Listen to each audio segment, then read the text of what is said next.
नमस्कार दोस्तों, आपका स्वागत है आपके अपने चैनल पर। और अगर आप चैनल पर नए हैं तो चैनल को सब्सक्राइब जरूर कर लीजिए, क्योंकि सब्सक्राइब करने में कोई भी खर्चा नहीं लगता, लेकिन आप सब्सक्राइब करते हैं तो मुझे मोटिवेशन मिलता है। दोस्तों, आज हम लोग, जैसा कि आपने थंबनेल में देखा है, कि हम योगा के बारे में आपने बहुत सुना होगा, बहुत वीडियोस देखे होंगी, बहुत से लोगों के बारे में, लोगों से भी आपने सुना होगा कि लोग योगा रोज करना चाहिए, किसको योगा करना चाहिए, किसको नहीं करना चाहिए, योगा से क्या बेनिफिट होता है। आज हम उसके बारे में डिस्कस करते हैं। आज हम बेसिकली फोकस करेंगे कि योगा किसको करना चाहिए, किसको नहीं करना चाहिए, और इससे आने वाले समय में आपको क्या फायदे हो सकते हैं।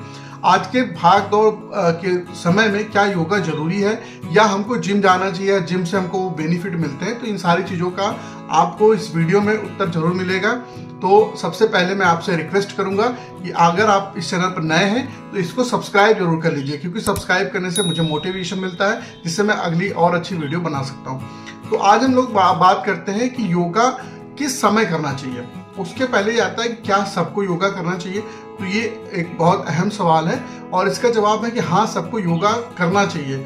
योग की जरूरत क्यों है आज के समय में? क्योंकि हमारा लाइफस्टाइल इतना ज़्यादा व्यस्त होता जा रहा है। खाने की बात करें तो हम मार्केट के ऊपर डिपेंडेंट है। मार्केट में जो भी हमको चीज़ें मिलती हैं, वो चाहे कितनी अच्छी है, उनकी क्या क्वालिटी होती है, वो हम डेली बेस पे नहीं चेक कर सकते। या हमारा परिवार क्या चीज़ें खा रहा है मार्केट से लेके, तो उसको हम चेक नहीं कर सकते। इसलिए हमको योगा करना जरूरी है। हमारे पार्ट, जैसे हम ब्रश करते हैं, फ्रेश होते हैं, बहुत सारे काम हम रेगुलर बेस पे डेली करते हैं, उसी तरीके से हमको योगा भी अपने जीवन में एकदम बिना किसी टाल मटोल के रेगुलर करना चाहिए। और अब बात आती है कि योगा किस समय करना चाहिए। बहुत से लोग कहते हैं सुबह अच्छा होता है समय, शाम को अच्छा होता है, या कब करें।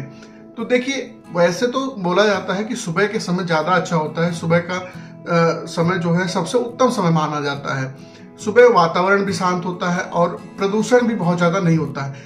लेकिन अगर आपको सुबह समय नहीं मिल पाता है तो उसको आप शाम में भी एडजस्ट कर सकते हैं। लेकिन ये इतना ध्यान रखना चाहिए कि योगा करने से 2 से ढाई घंटे पहले आप हल्का फुल्का कुछ खा लें।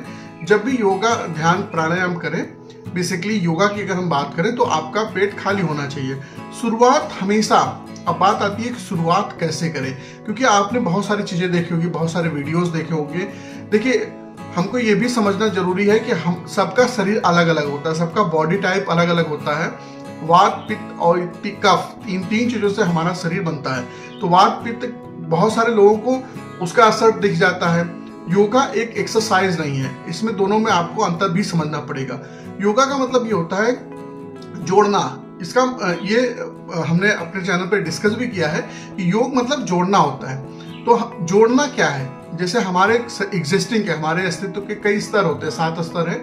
तो शरीर, मन, बुद्धि, चित्त, अहंकार, आत्मा। तो एक एक लेवल को जोड़ना, आपस में सिंक्रोनाइज नहीं करेंगे। जैसे अगर आप किसी म्यूजिशियन को देखें, तो अगर कुछ भी अगर कोई बजा रहा है, तब तक उसमें स्वर नहीं आएगा जब तक वो रिदम में ना हो, एक लय में ना हो। वैसे आप नेचर में देखेंगे कि नेचर में भी एक लय है, एक समय, एक ऋतु के बाद दूसरी ऋतु आती है। तो वैसे ही हमारे शरीर, हमारे अस्तित्व में भी एक लय है। तो उस लय को जब तक हम लोग फॉलो नहीं करेंगे, उस लय में जब तक हम लोग नहीं सामंजस्य बैठाएंगे, तब तक हम उसका परिणाम नहीं पा सकते, उसका बहुत अच्छा परिणाम हम नहीं ले सकते। तो इसके लिए सबसे ज़्यादा जरूरी होता है कि एक लय में आना। तो योग का काम बेसिकली क्या होता है कि एक लय में ले आना। योग एक जीवन की पद्धति है। जब तक हम अपने जीवन में बहुत सारी चीज़ों पे काम नहीं करेंगे, वो चाहे हमारा स्वास्थ्य हो सकता है, स्वास्थ्य में भी बहुत सारी चीज़ें आती हैं। हम ज़्यादातर स्वास्थ्य में भोजन पे फोकस करते हैं। हमारा मेंटल हेल्थ बहुत ज़रूरी है। आज के समय में आप देखोगे किस तरीके से स्ट्रेस बढ़ता जा रहा है। तो स्ट्रेस को रिड्यूस करने में सबसे कारगर कोई चीज़ है तो वो योग ध्यान है। तो अब हम बात करते हैं कि योग की शुरुआत हमको कैसे करनी चाहिए। तो हमेशा जब भी शुरुआत करें तो आप छोटे छोटे आसनों से शुरुआत करें। बॉडी रोटेशन से शुरुआत आप कर सकते हैं, सूक्ष्म व्यायाम से आप शुरुआत कर सकते हैं। तो इन तरीकों को अपनाकर आप योग की शुरुआत कर सकते हैं। और अगर आपको कोई प्रशिक्षित ट्रेनर मिलता है तो उसके गाइडेंस में अगर आप करें तो बहुत अच्छा रहेगा, क्योंकि वो आपको मॉनिटर कर पाता है। आने वाले समय में अगर आप लोग कहेंगे तो हम लोग ऑनलाइन क्लास भी शुरू करेंगे, जिसमें आप ज्वाइन करके हेल्थ बेनिफिट भी ले सकते हैं।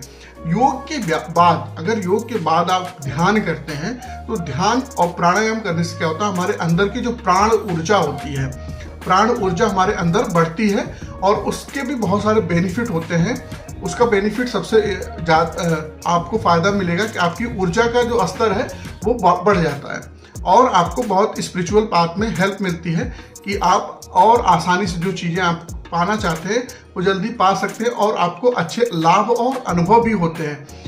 और योगा करते समय हमको ये ध्यान रखना चाहिए कि हमारे जो कपड़े हो आरामदायक और ढीले होने चाहिए, जिससे आप जो भी आसन कर रहे हैं उसमें खिंचाव या तनाव ना हो। तो योग करने से ये हमको ये चीज़ें ध्यान रखनी चाहिए। अब बात करते हैं योगा से हमको क्या लाभ होता है। तो पहला हमारे शरीर को लचीलापन बनाता है। देखिए योग और जिम में यहीं पे अंतर हो जाता है कि जिम में आपका शरीर जो है स्टफ हो जाता है, टाइट हो जाता है, आपके मसल जो है टाइट होते हैं। योग में क्या होता है वो लचीलापन होता है। आपको हो सकता है देखने से कोई हेल्दी दिखे बट उसके शरीर अगर वो रेगुलर योग कर रहा है तो उसका शरीर लचीला होता है, मानसिक तनाव और चिंता को कम करता है। या आपके मानसिक जो तनाव होते हैं या बैड कोलेस्ट्रॉल, बैड हार्मोन जो बनते हैं उसको कम करता है। ध्यान शक्ति, आपके कंसंट्रेशन पावर को इम्प्रूव करता है, आपकी एकाग्रता को बढ़ाता है। तो ये आज के समय में ये हमारे भाग दौड़ भरी जिंदगी में ये बहुत ज़्यादा देखने को मिलता है कि हमारी कंसंट्रेशन पावर, हमारी स्मरण शक्ति भी बहुत तेज़ी से घट रही है।